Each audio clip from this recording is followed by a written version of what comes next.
Ihuama's folktales. In May 1803, the Igbo and other West African slaves arrived in Savannah, Georgia on the slave ship called the Wanderer. They were purchased for an average of $100 each by slave merchants.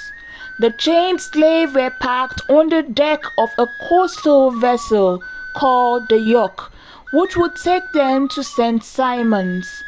During the voyage, approximately 75 Igbo slaves rose in rebellion, took control of the ship, drowned their captors, and in the process caused the grounding of the ship in Doba Creek. Who are the Igbo people?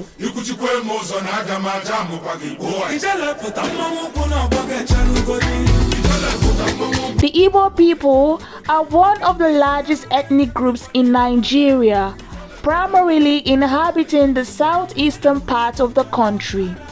Throughout history, the Igbo have been known for several distinctive features and achievements.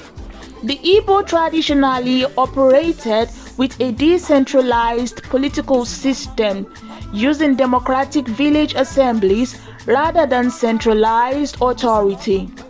This unique governance structure set them apart from many other African societies. They were renowned for their entrepreneurial spirit and success in trade and in commerce, demonstrating significant economic prowess. In agriculture, the Igbo were skilled farmers, particularly known for yam cultivation and palm oil production. Their expertise extends to craftsmanship, excelling in metal works, especially bronze casting and blacksmithing. The Igbo culture is rich with vibrant festivals, masquerades, and traditional religious practices that have been practiced through generations. In modern times, Igbo writers like Chinua Achebe have made significant contributions to African literature, bringing Igbo stories and perspectives to a global audience.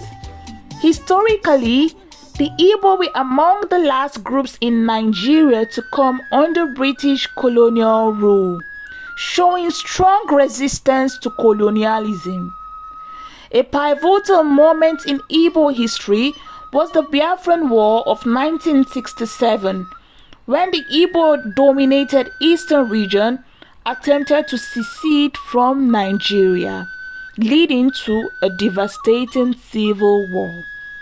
In the post-colonial era, the Igbo have been known for the strong emphasis on Western education, which has contributed to the socio-economic advancement.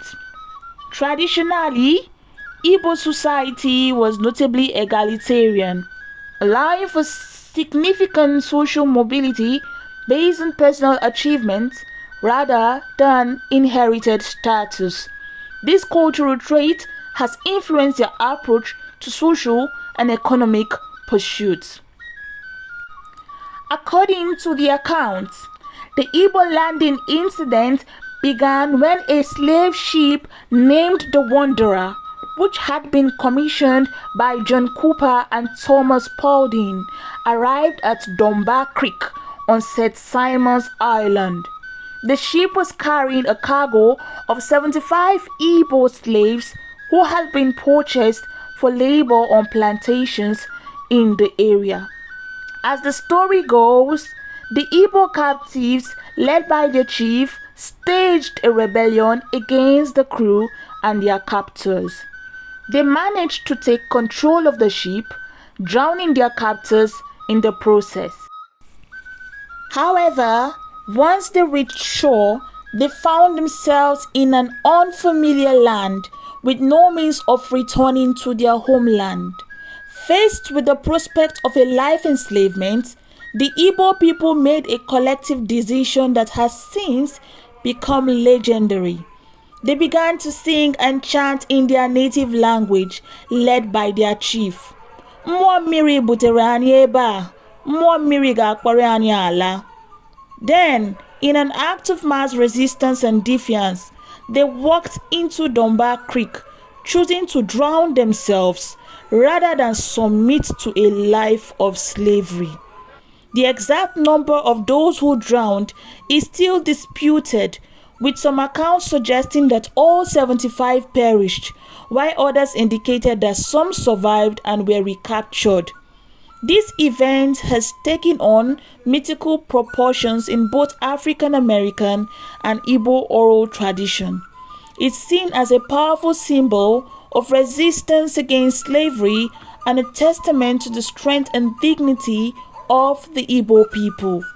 The phrase, "the water spirit brought us here and the water spirit will take us home," is often associated with this event, encapsulating the spiritual significance attributed to their actions. The Igbo landing has been commemorated in various forms of art, literature, and folklore. It has inspired works such as Toni Morrison's novel, Song of Solomon, and Julie Dash's film, Daughters of the Dust. In Igbo communities in Nigeria, the story is often told as an example of their ancestors' bravery and resistance to oppression.